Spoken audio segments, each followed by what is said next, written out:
It's one of the best and most authentic things you can do to encourage, empower, and motivate another person is look them in the eye and tell them what you appreciate about them. They'd actually rather have that than even most really nice gifts, if you do it genuinely.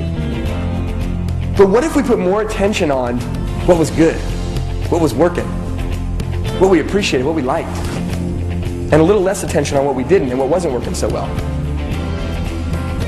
It makes a difference.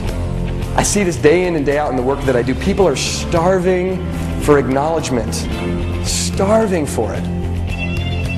How do you empower people around you and organizations, the groups that you're in, to be successful? How do you empower yourself to be successful? And the key that I found through my experience in sports and then in business and now in the work that I do as a consultant, as a speaker, as a trainer, and a coach, the power of appreciation is really the key. Would any of you work in an environment that you would consider either a little bit or maybe moderately cynical? Anybody? I know your coworkers are here, you don't want to say, but yeah. Okay, here's kind of how it is when we go to work, right? We go to work, we may be like really happy, we go to work all of a sudden, like everyone's at work. This is my favorite analogy for work, is we're all rowing. Right? And then you come in one day in a really great mood. Hey, everybody, how's it going? I'm in a good mood. How you doing? I appreciate you. And what does everybody do? Stops rowing, looks at you. Shut up. Sit down and row. You know what I mean? Keith Harrell talked about it yesterday. Any of you in here ever been made fun of for being too happy?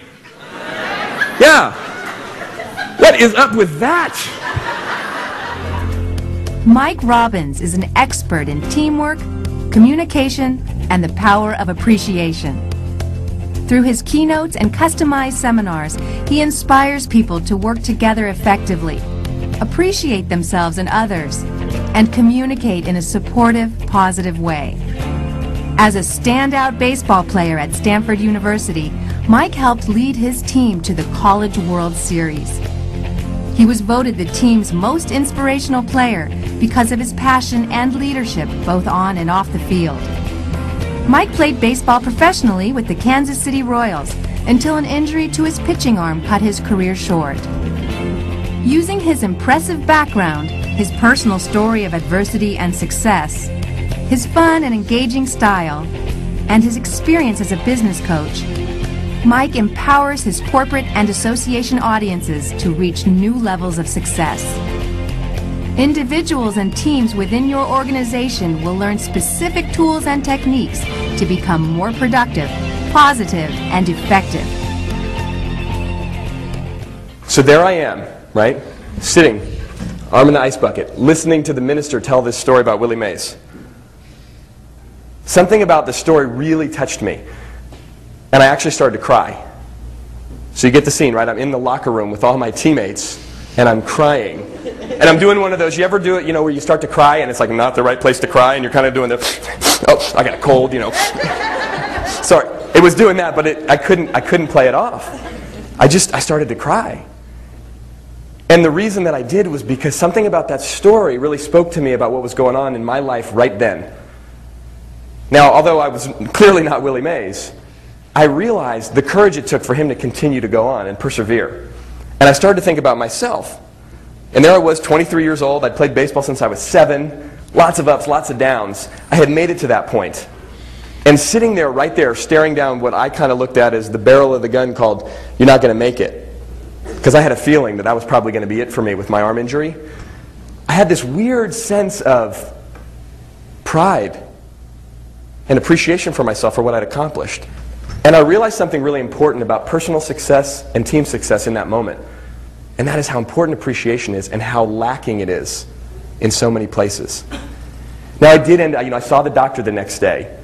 I came back to California, had an operation on my arm, and tried to rehab as much as I could. I didn't come back from that injury, so that was the end of my career. But that moment that day in the locker room really stuck with me.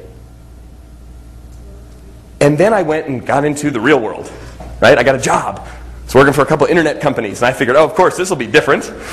These people are mature. They're real adults. It's not like baseball. Same thing.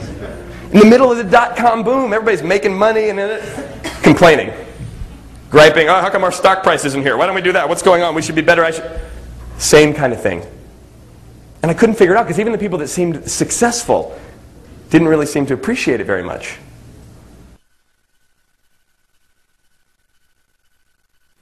True champions are the kind of people that in the midst of adversity find something that's working. Make a joke. Make it fun. Hey, how can we make this cool? Look for the things that are working. Because part of being a champion is being a leader. And here's kind of the good news and bad news about leaders. Being a leader, and any of us who've stepped into leadership in our lives at any level, know it can be really exciting and exhilarating and very rewarding, right? But here's another thing about leadership. It's a really bad idea. It's a bad idea, isn't it? People make you wrong. They judge you. They laugh at you. Some of the greatest leaders we've ever had in our world have been assassinated. Assassinated for standing up for peace. Mahatma Gandhi got assassinated. And what did Gandhi teach us? Be the change you want to see in the world. You be that first. And then go change others. We're so busy trying to change everyone else. Oh, you do this. If they just did that, it'd be better. If you just figured it out. If that person was a better communicator. If this person was a better team player. If that person did their report better and sent it to me on time. Or whatever. But Gandhi taught us, be the change. It's got to start here.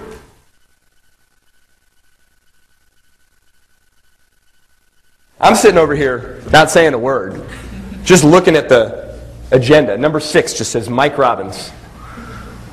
So we get done with point number 5, and the meeting kind of starts to wrap up. You know, people, and people start to actually get up and leave and walk out. And I'm looking around, I'm thinking, well, Brian didn't say anything. Maybe I'm off the hook, right? So I'm kind of inching my way out the door. Then all of a sudden, Brian stands up and goes, hold on, everybody. Come back in, come on, sit back down. I forgot. Robbins over here wants to try to motivate you guys.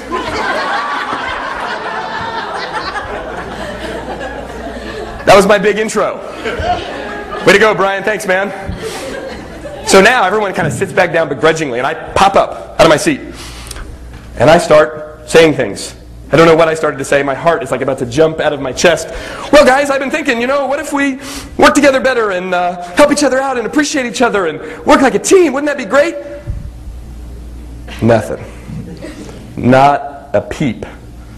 And they're looking at me like I got 3 heads. And I'm trying whatever, and I'm running around and I'm waving my arms and I'm telling baseball stories and nothing. About 5 minutes into it, I'm thinking, this is going really bad. But then I realized something. I was talking about something. I wasn't showing them what I meant. So I stopped, right in the middle of whatever I was doing, and I just kind of looked at everybody. And I went around the entire table, just like that.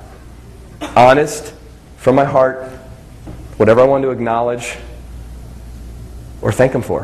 What I respected about them, what I admired about them. And then I got done with everybody, and I sat back down in my chair, and it got real quiet. And it was one of those awkward, that awkward moment. And I'm starting to look around and thinking, did I do something bad? But it was kind of like popcorn. It was like, you could feel it, right? Someone wanted to say something. Zzz, it's like popcorn. About which one's the first kernel's going to pop. And then all of a sudden, someone said something. Well, that was cool. What if we acknowledged each other more? Pop. What if we supported each other? Boop. What if we shared ideas with each other? This whole conversation started. We stayed in that conference room for another hour. So when we think about empowering the people around us, what we want to do is look for things to appreciate. We always find what we look for. And have the courage to point it out. And not just acknowledge people for what they do, but for who they are. That's what makes a difference. That's the power of appreciation.